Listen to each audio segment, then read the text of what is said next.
la palabra de Dios al día y al mundo y vive la experiencia de Dios en tu vida, presenta el Evangelio de hoy, viernes 17 de octubre de 2025. Evangelio según San Lucas, capítulo 12, versículos 1 al 7. Entre tanto, se habían reunido miles y miles de personas hasta el punto de que se aplastaban unos a otros. Entonces Jesús se puso a decir, especialmente para sus discípulos, cuídense de la levadura de los fariseos, que es la hipocresía. Nada hay tan oculto que no haya de ser descubierto, o tan escondido que no haya de ser conocido. Por el contrario, todo lo que hayan dicho en la oscuridad será oído a la luz del día, y lo que hayan dicho al oído en las habitaciones será proclamado desde las azoteas. Yo les digo a ustedes, amigos míos, no teman a los que matan el cuerpo y después ya no pueden hacer nada más. Yo les voy a mostrar a quién deben temer. Teman a aquel que después de quitarle a uno la vida, tiene poder para echarlo al infierno. Créanme que es a ese al que deben temer. ¿No se venden 5 pajaritos por 2 monedas? Pues bien, delante de Dios ninguno de ellos ha sido olvidado.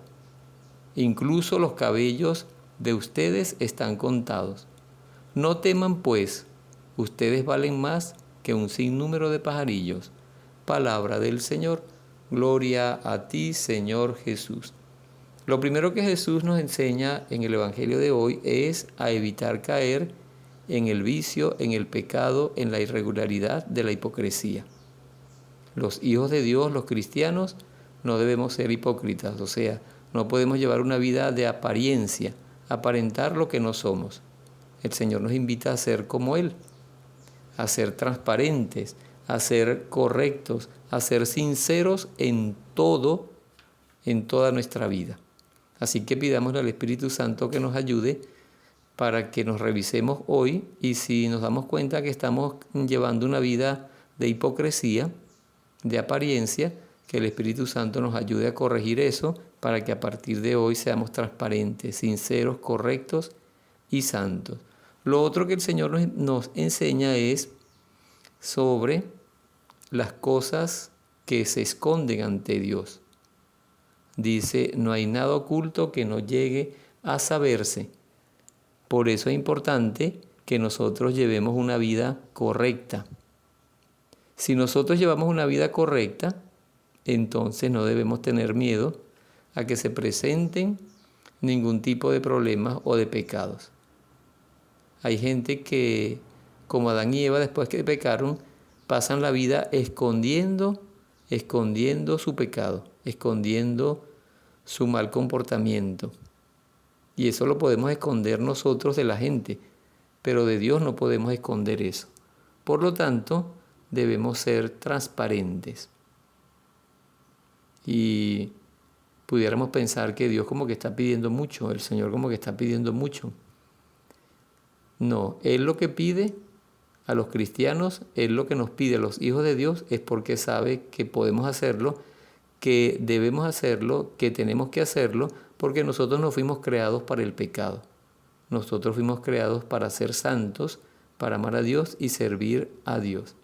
De manera que cuando Jesús habla, en tercer lugar hoy en el Evangelio, sobre el temor a Dios, no es un miedo a Dios, sino un respeto y una reverencia. Si nosotros vivimos, vuelvo y repito, conforme a la voluntad de Dios, no debemos tener miedo, ni debemos andar escondiéndonos. Podemos vivir tranquilamente en medio del mundo, en medio de la gente, en medio de la comunidad cristiana, en medio de la iglesia, sin que nadie nos vaya a señalar. Así que si le tenías miedo a Dios, tienes que quitarte esa idea de la cabeza, porque esa es una idea que pone el demonio de tenerle miedo a Dios porque vives en pecado. Y como el demonio no quiere que salgas del pecado para perder tu alma, entonces tienes que entender por qué es ese miedo. Si haces la voluntad de Dios, no tienes miedo. Y si hacemos la voluntad de Dios, pues iremos al cielo. Y eso lo dice clarito el Señor hoy en el Evangelio, entre el versículo 4 y el versículo 5. Hay que tenerle miedo no es al que mata el cuerpo, sino al que mata el alma.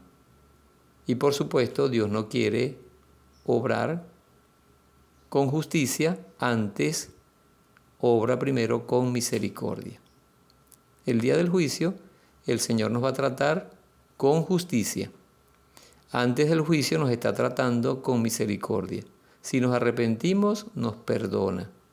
Y si nos perdona, nos salvamos. No dejemos que llegue el día del juicio para que el Señor tenga que aplicar la justicia, porque ese día ya no hay chance para la misericordia. Que el Espíritu Santo nos ayude a comprender esto bien. Y lo último es que entre el versículo 6 y el versículo 7, el Señor nos enseña que para Dios todos somos importantes. Para Dios todos somos valiosos. Para Dios todos somos importantes. Hay mucha gente que se menosprecia a sí misma y que se menosprecia delante de Dios. Para todos somos valiosos.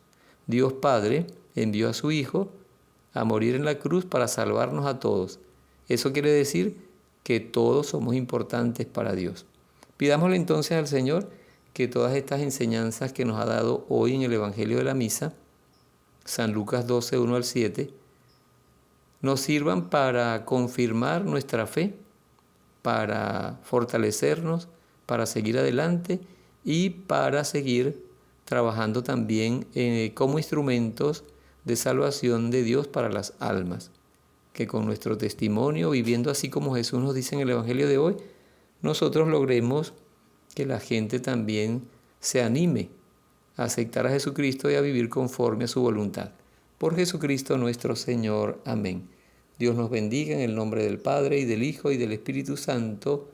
Amén. Yo soy Marlon Tovar, de la obra de la Palabra de Dios al Día y al Mundo, y vive la experiencia de Dios en tu vida, de aquí de la diócesis de San Carlos Cojedes, Venezuela, actualmente encargado de la Vicaría Santa Rosa de Lima en El Potrero.